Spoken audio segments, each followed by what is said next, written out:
So, okay, I did two videos on the shadow of Hati and Sköll and the upcoming challenges in the next couple of years. So the good thing, here's the good thing.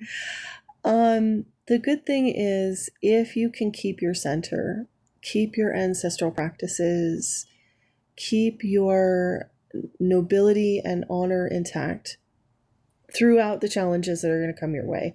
Because trust me, there's going to be a lot. Looking at what I know in lore, it is going to be a lot. It's going to be hard. And but if you can keep your center, if you can keep your nobility, your connection to your ancestral gods and your ancestors, and follow your path, follow what you incarnated here to do, you have a really big chance to truly, truly initiate into magic. Like, really. I'm coming out with two books. I have one book already. My name is Hulda Domling on Amazon, and I'm coming out with two more books. It's a beginning of a runic series, and I'm working on them now. I'm trying to work and get these things finished, but hopefully I'll get them out by the end of the year. And the books highlight the initiatory path of the runes. And what is really beautiful about this is that if you can get past Sköll and Hati, the shadow of the sun, which is mocking and thinking you're better than others, and the shadow of the moon, which is thinking that you're a victim, once you get past that, you are on to the rest of the initiations. And while they are hard, they are not as bad as the first two. The first two are the hardest. The third initiation is the initiation of Tyr, and Tyr is his shadow is Garm, which means to do harm. So all you have to do is act without harm. and that's challenging, especially because once you begin your initiation, so many people get triggered by you and they will freak out by you. But as long as you act without wanting to harm, you are able to grasp the runes of Tyr. Once you grasp the runes of Tyr, which is that is Tuesday, then you go to Wednesday. And Wednesday is the initiation of Odin, of Odin's dog. And Woden's, his shadow is Fenris, who was originally called the fame-seeking wolf. So once you gather your Tyr runes, then you're actually getting your full Odinic runes.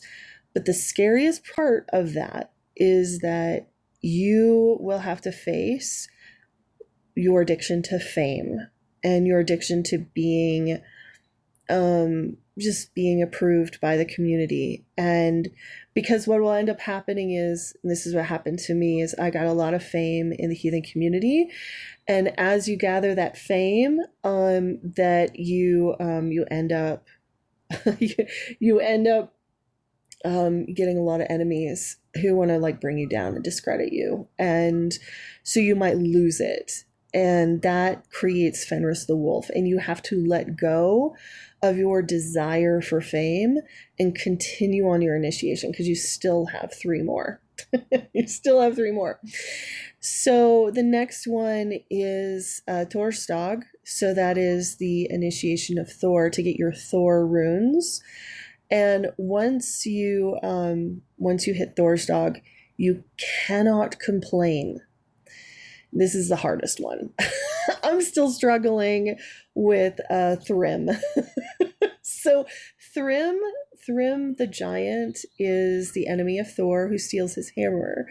And Thrym means to make a ruckus, make an uproar, make a stink, complain, be like, oh my God, I can't believe this. And it is really hard to handle that inner Thrym because you've been through so much already with initiation. But if you hold still and see the thrym within you and acknowledge it, you will get into the final two layers. So the last layer is Freya or Frigga, or as Germans call it, Frio. Frio is the great goddess, and she will test you with regards to love. So you will be given lovers from the past. You will be given, like, from past lives. You'll be given, like, soulmates and people you dearly love, and you will either lose them or you'll not able to be with them. And you will have to continue to love them unconditionally regardless. Instead of seeing the disconnect as awful, you see it as a way to truly love somebody, and it's super hard. It's a very hard. Freya's enemy is her own self. It's her own inability. I mean, some would say it probably would be Hindla, who knows all the magic but has no love for humanity or anyone. And so, yeah, it's like you have to learn how to love. It's your own lovelessness that becomes your enemy that you have to face. And then finally, on the last day, it's Logerdogger, which is the women at the well. And who are the women at the well? Those are the Norns. And you train with them, and they will give you what you are supposed to do in your life. And that's the 7 trials of the 7 inner realms between fire and ice. And so the really beautiful thing is, and I was thinking about this today, I've been working at this, my own initiation for a long time, and wondering if, like, anyone in the heathen community was going to step up and want to do initiatory work. And now that I see that this change is happening, I actually see an opportunity for a real community of rune magicians. I see this. It's not going to be easy. It's not an easy road doing this work. And even though you think you're going to get community, you won't. The people in your community will be the people who show you your own shadows. And it takes a lot of hard work and dedication to do it, but it's worth it. I will tell anybody who embarks on runic initiation, it is absolutely worth it. And so I think what will end up happening is this switch over in energies from Hati to Sköll. It's going to cause a lot of people in the pagan world to run back to Christianity as a safety net, or maybe to secularism. They'll leave spirituality.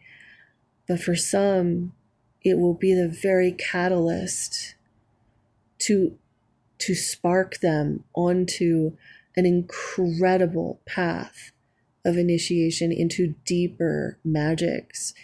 And we're talking like the opportunity for real powerful shamans and magicians to be walking this world to help humanity. Not just these grifters online, not just these people online who, sell you workshops. No, I'm talking people who can change the weather, who can actually touch your body and heal it, who can bring water back to places that don't have water. I'm talking that kind of magic.